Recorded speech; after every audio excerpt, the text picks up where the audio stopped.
네, 이제 올 한 해 서서히 마무리할 시점입니다. 그래서 오늘은 올 한 해 펀드 성적과 내년 펀드 전망에 대해서 살펴보도록 하겠습니다. 신영증권 오광영 연구원 모셨습니다. 어서 오십시오. 네, 안녕하십니까? 먼저 저는 이런 거 좀 여쭤보고 싶어요. 네. 공모 펀드는 이제 끝났다. 이제 전부 다 ETF로 이동한다. 이런 얘기들 많이 봤는데 실제로 네. 어떻습니까? 이제 ETF도 근데 좀 정정해 드릴게요. 공모 펀드이고요. 예.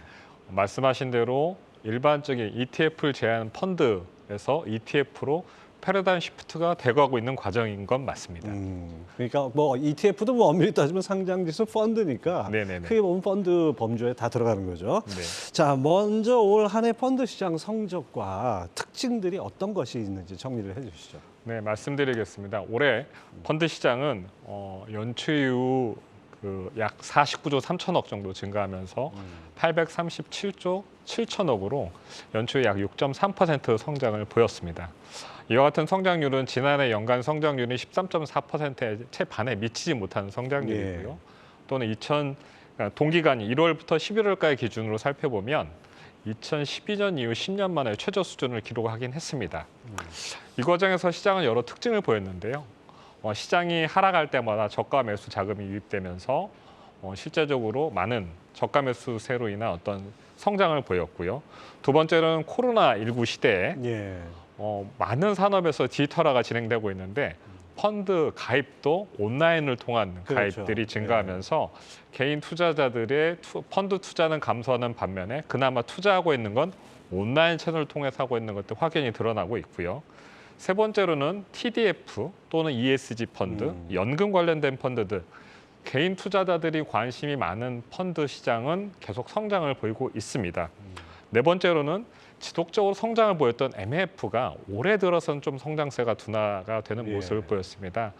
최근에 보인 어떤 단기 자금 시장의 경색이라든지 또는 이 금리 상승기에 상품 매력도가 저하되는 부분들이 이슈가 됐고요. 마지막으로는 공모주 펀드가 최근 몇 년 동안 가장 인기를 끌었던 펀드인데 올해는 공모주 시장이 냉각되면서 공모주 펀드에서 대규모 자금이 유출된 게 하나의 큰 특징이라고 볼 수 있을 것 같습니다. 예.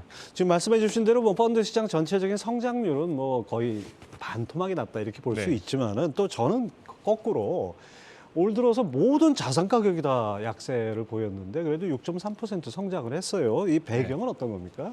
네, 말씀하신 것처럼 올해는 주식, 채권 모두 다 약세를 보임에도 불구하고 성장을 보였습니다. 그 성장을 보인 배경에는 앞서 말씀드렸지만 성장세가 비록 둔화되었지만 MF로 대규모 자금이 유입된 것이 있고요.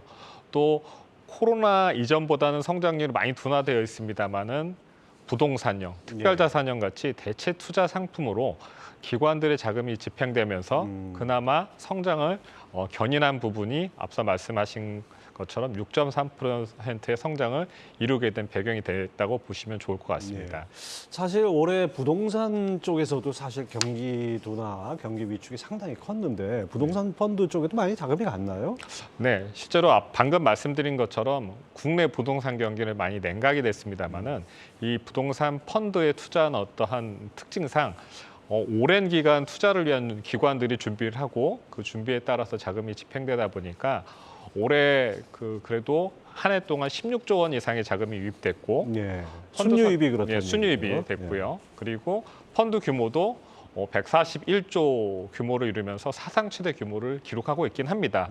하지만 올해 늘어난 이 금액이 코로나 팬데믹 이전의 성장률에 비하면 매우 낮은 수준입니다. 예. 그래서 코로나의 영향으로 인해서 이 대체 투자 영역이 성장이 매우 둔화되었었던 부분이 그나마 개선되고 있습니다. 하지만 올해 보이고 있는 어떤 이 부동산 시장의 조금 냉각이나 이런 것들이 비로소 내년에 펀드 시장에 좀 후행적 영향을 미치지 않을까 생각이 되고 있습니다. 네, 그러니까 올해 좀 그래도 조금이나마 성장했지만은 내년에는 조금 상당히 좀 둔화될 거다 이렇게 볼 수 있겠네요. 네네네.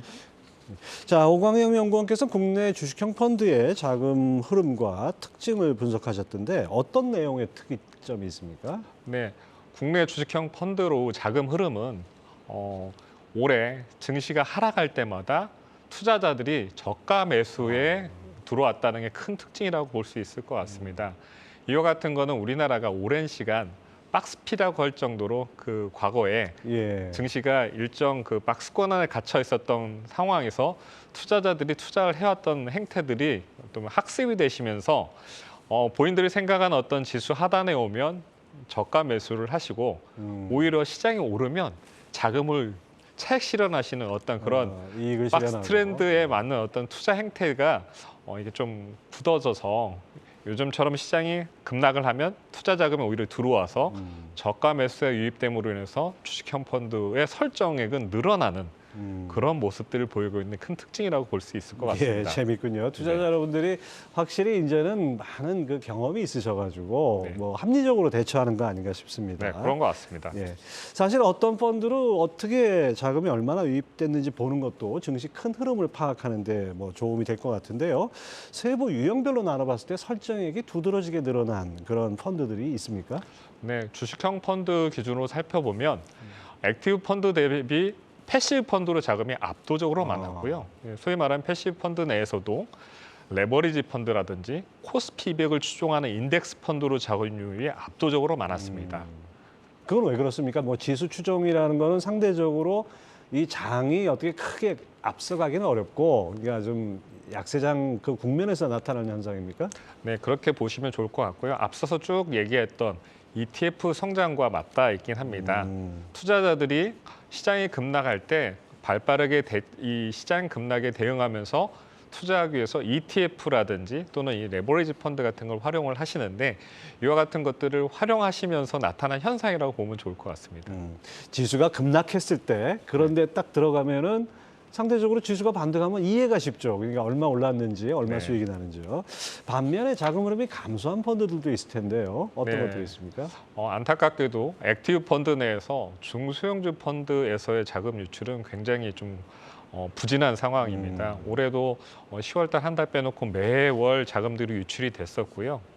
그리고 채권형 펀드가 지난해까지만 해도 굉장히 많은 자금이 유입됐었던 거에 비해서 올해 들어서는 2분기 이후에 연준의 고강도 긴축 정책이 지속되고 그렇죠. 그로 인해서 국내 채권 시장이 매우 성과가 부진한 영향을 받아서 자금이 큰 폭의 유출을 보이면서 연초에 한 2조 3천억 이상의 자금들이 유출되면서 큰 폭의 감소세를 보였습니다. 채권 쪽은 사실 그 충격이 컸죠. 자, 수익률도 비교해서 봐야 될 텐데요. 네. 수익률 베스트에는 어떤 펀드들이 올라가 있습니까? 네, 국내 주식형을 기준으로 말씀드리면 삼성그룹주 펀드가 삼성 SDI라든지 그룹주 내 어떤 종목들이 선방하면서 수익률 상위 펀드에 올라섰고요. 예. 그리고 신형 마라톤 지주회사 펀드라든지 신형 마라톤 중소형주 펀드 또는 베어링 고배당 펀드처럼 가치주나 배당주 펀드들이 성장도 대비 좀 예. 강세를 보이면서 연초 수익률 상위를 기록을 했습니다. 또 일부 ESG 펀드들이 수익률 상위에 올라섰고요. 또 특이한 거는 앞서 그 시장은 냉각됐습니다. 코스닥 벤처 펀드 중에 일부 펀드는 펀드 내 주식 보유비중이 좀 낮음으로 인해서 시장의 부정적 영향을 좀 적게 받으면서 오히려 역사적이네요. 선방하는 모습들을 보이면서 오히려 이제 수익률 상위에 오르는 기염을 토하기도 했습니다. 예, 그렇군요. 자, 요즘엔 또 해외 펀드 투자하시는 분들도 많은데 해외 펀드들의 성적은 어땠습니까? 먼저 이제 해외 펀드를 좀 전반적으로 살펴보면 앞서 이제 말씀드렸습니다만 미국 연준의 고강도 통화 긴축 정책이 지속되고 예. 러시아 우크라이나 전쟁이라든지 또는 이제 영국의 금융 불안이라든지 중국이 이제 코로나 봉쇄 정책이 지속되면서 경기 침체 우려 등이 지속되면서 글로벌 증시는 좀 부진한 모습을 보였습니다. 그로 인해서 해외 펀드 전반적으로 대부분 큰 폭의 마이너스 성과를 보였습니다.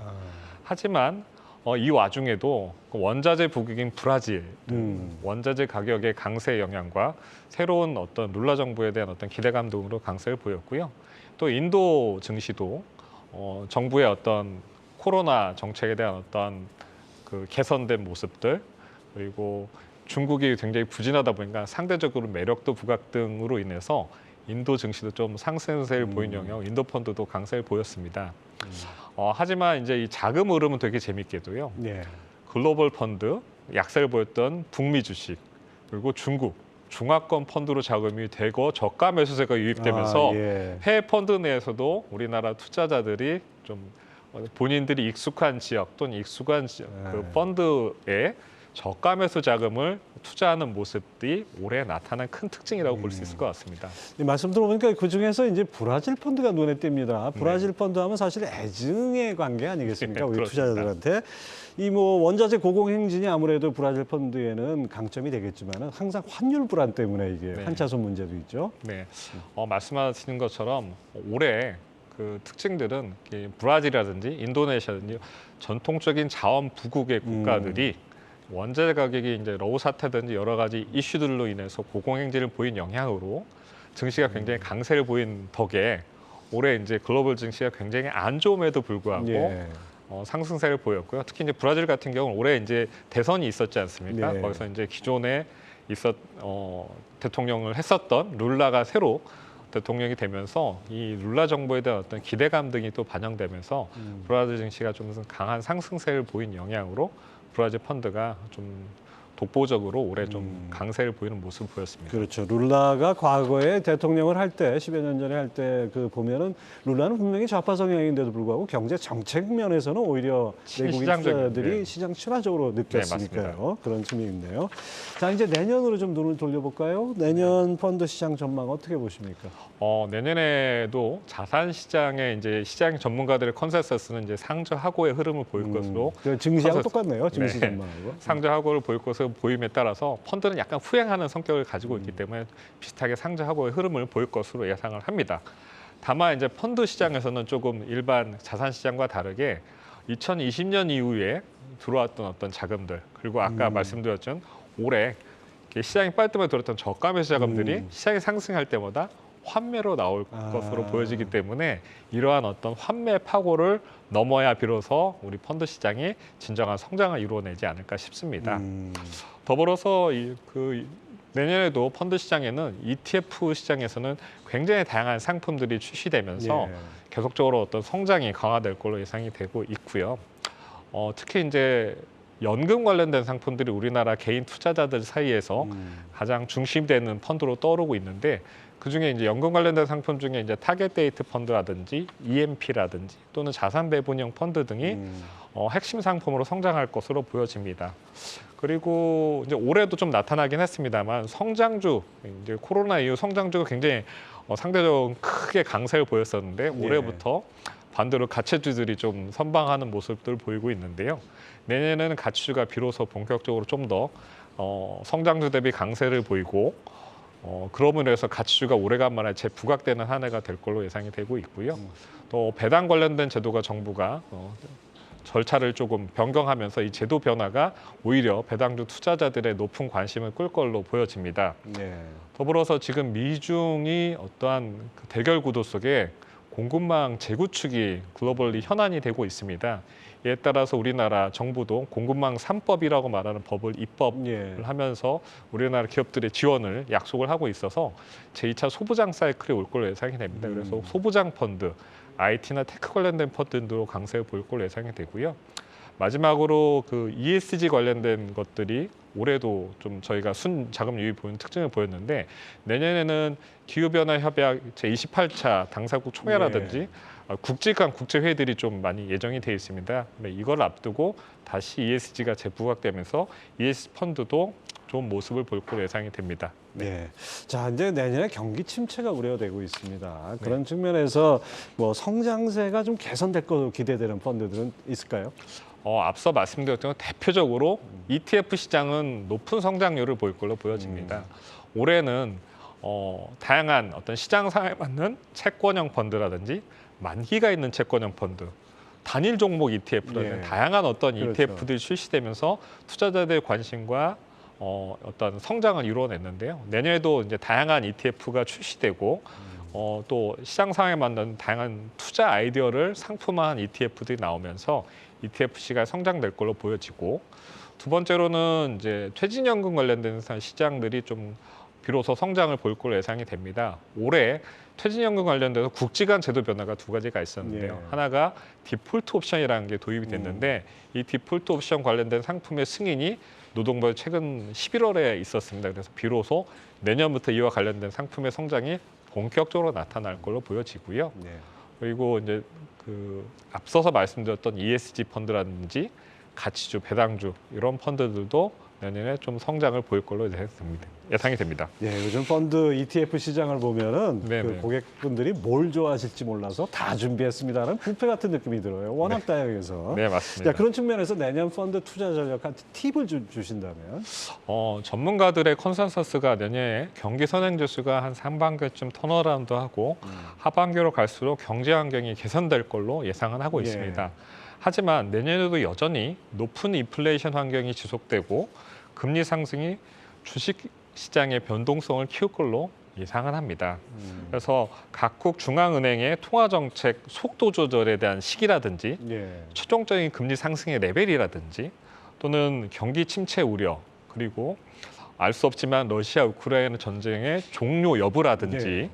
뭐 여러 가지들이 우리 그 시장의 리스크로 작용할 가능성이 있습니다. 그래서 한두 종목 또는 한두 가지 뭔가로 투자하는 것보다 우량 종목을 다수로 포트폴리오 구성하시고 네. 특히 여기에 펀드들을 활용해서 국내 펀드를 포트폴리오로 구성해서 투자하시면 좋은 성과를 기대할 수 있지 않을까 싶습니다. 예, 그렇죠. 하여튼 내년에도 상당한 변동성이 예상되는 그런 네. 장이기 때문에 지금 말씀하신 대로 펀드를 통한 간접 투자 이것도 뭐 상당히 좀 권할만 하겠네요. 네. 자, 신영증권 오광영 연구원 함께했습니다. 네, 감사합니다. 감사합니다.